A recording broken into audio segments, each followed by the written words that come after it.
बापरे, कोल्हापुरातली ही झणझणीत मिसळ, रस्त्यात भेटलेले नवीन पाहुणे आणि जवळपास 450-500 किलोमीटरचा प्रवास, तोही पहिल्यांदाच. पण आम्ही नक्की कुठे चाललो होतो हा प्रश्न तुम्हालाही पडला असेल ना? चला तर मग सुरू करूया आमच्या नव्या रोड ट्रिपची सुरुवात. सकाळी लवकर उठून घरातून बॅगा घेऊन आम्ही बाहेर पडलो, पण प्रवास सुरू करण्याआधी एक गोष्ट करणं महत्वाचं होतं. ते म्हणजे आपल्या खेडशीतल्या आई महालक्ष्मीचं दर्शन घेतलं आणि मग रत्नागिरीतून आम्ही बाहेर पडलो. खरं सांगायचं तर उत्साह तर खूप होता, पण थोडंसं टेन्शनही होतं, कारण जवळपास 500 किलोमीटरचा प्रवास आम्ही पहिल्यांदाच कारने करणार होतो. रस्त्यातला प्रत्येक क्षण एन्जॉय करत आम्ही आमचा प्रवास सुरू झाला. हिरवाईने नटलेले रस्ते, घाट, थंड हवा आणि मध्येच भेटलेली माकडं. आंबा घाटात सध्या काही ठिकाणी रस्त्याचं काम सुरू आहे, तरी सुद्धा बहुतांश रोड चांगला आहे. तिथून ड्राईव्ह करण्याचा अनुभव खूप सुंदर होता. साधारण 2 तासातच आम्ही आंब्यात पोहोचलो आणि तिथल्या लिटिल फूड मध्ये नाश्त्यासाठी थांबलो. नाश्ता एकदम मस्त होता, पण कोल्हापूरची प्रसिद्ध झणझणीत मिसळ ट्राय केल्याशिवाय पुढे जायचंच नव्हतं. आणि खरं सांगते, पहिलाच घास घेतला आणि अक्षरशः माझ्या डोळ्यात पाणी आलं. माझ्यासाठी ती खूपच तिखट होती,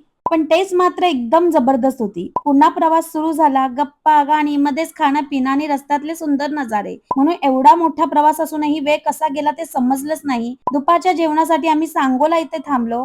छान जेवण केलं, थोडा आराम केला आणि पुन्हा पुढे निघालो. संध्याकाळी साधारण 4:30 ते 5च्या दरम्यान आम्ही सोलापूरला पोहोचलो आणि आता आमचं डेस्टिनेशन अगदी जवळ आलं होतं. पण आम्ही नक्की कुठे पोहोचलो आणि या ट्रिपची खरी सुरुवात कुठून झाली हे सगळं तुम्हाला पुढच्या व्लॉग मध्ये पाहायला मिळेल. म्हणून हा व्लॉग आवडला असेल तर लाईक करायला विसरू नका आणि पुढचा भाग मिस होऊ नये म्हणून आत्ताच फॉलो करा.